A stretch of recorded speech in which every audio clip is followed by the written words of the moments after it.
assemblée moins importante pour avoir fait certaines conférences de presse, merci, ici.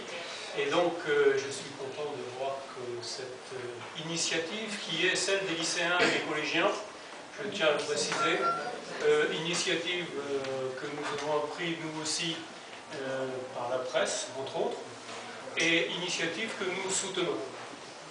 Donc, Anne Gallo doit arriver incessamment. Elle était sur la route, elle pensait être là vers 14 h, donc je pense qu'elle ne va pas tarder. Et puis, Anna Loire est aussi sur la route. Alors, elle espère arriver, mais bon, alors elle fait un parcours spécial puisqu'elle était à Quimper ce matin et revient à Rennes pour retourner à l'Andéda après. Ce n'est pas toujours facile d'être vice-présidente de la région Bretagne aux langues, sachant que la région n'est pas si petite que ça. Donc, comme c'est une initiative qui ne nous appartient pas, ni nous, soit moi en tant que député et conseiller régional, soit mes collègues conseillers régionaux qui vont arriver, donc je vais laisser la parole aux lycéens eux-mêmes et aux collégiens. Voilà. Bonjour mesdames et messieurs, merci d'avoir accepté l'invitation et d'être venus. Nous allons parler aujourd'hui, nous sommes seulement 3, mais on parle au nom du collectif Bac et Horizonnique. Ensuite, donc des 15 élèves. Ensuite, on laissera la parole aux collégiens, qui parlera également au nom du collectif Brevet Horizonnique. Et puis, donc voilà, la conférence de presse va s'articuler de la sorte. On va commencer par, dans une première partie, mettre les points sur les i sur quelques arguments que nous considérons comme fallacieux, en quelque sorte, totalement injustifiés. Dans un second temps, nous allons expliquer tout ce que nous avons fait pour faire valoir nos droits, puis ensuite pourquoi nous le faisons, puis ensuite qu'est-ce que nous allons faire à l'avenir. Donc voilà. Alors, pour l'instant,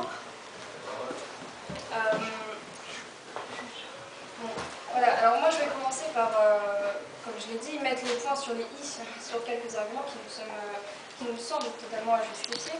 Le premier étant, il nous a été accusé d'avoir été instrumentalisé. C'est totalement faux. Je tiens à le préciser, les collégiens le préciseront eux aussi. Notre action est une action citoyenne et réfléchie. Nous ne sommes pas du tout manipulés par d'autres personnes, c'est une initiative de la part des collégiens et des lycéens eux-mêmes. Donc, voilà. Nous considérons que c'est du mépris de penser que nous sommes trop naïfs pour ne pas voir que la langue bretonne est une langue en danger. Nous sommes trop idiots pour ne pas pouvoir faire nos choix nous-mêmes. Donc l'argument qui est que nous avons été instrumentalisés par d'autres personnes ou je ne sais quoi, eh ben nous le renions, parce que non, ce n'est pas vrai. Donc le deuxième argument est l'argument sur lequel nous aimerions qu'on ne revienne pas, c'est l'argument du « il n'y a pas assez de correcteurs ».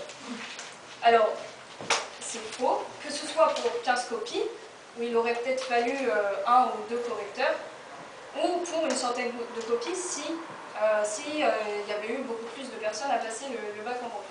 Donc voilà, c'était le deuxième argument. Et le troisième argument, c'est que le breton pourrait mettre en danger la langue française. Alors, c'est notre point de vue que la langue bretonne ne fait de mal à personne, et notre action non plus, et qu'elle ne fait pas de mal à la langue française non plus. Alors, c'est notre point de vue, mais c'est également le point de vue du président de la République aussi. Parce qu'il a dit, enfin je cite, dans son discours à Quimper le 21 juin, il dit « Je ne pense pas que nous soyons encore au temps où la langue française était menacée par les langues régionales. » Par la suite, il dit qu'il va aider les filières qui proposent un enseignement en langue bretonne, etc., etc. Donc voilà. À rappeler aussi que la langue bretonne est considérée par l'UNESCO comme sérieusement en danger. Et en conclusion, donc, pour contrer cet argument, je dirais que la langue bretonne n'est pas une langue qui menace, mais est une langue menacée. Voilà.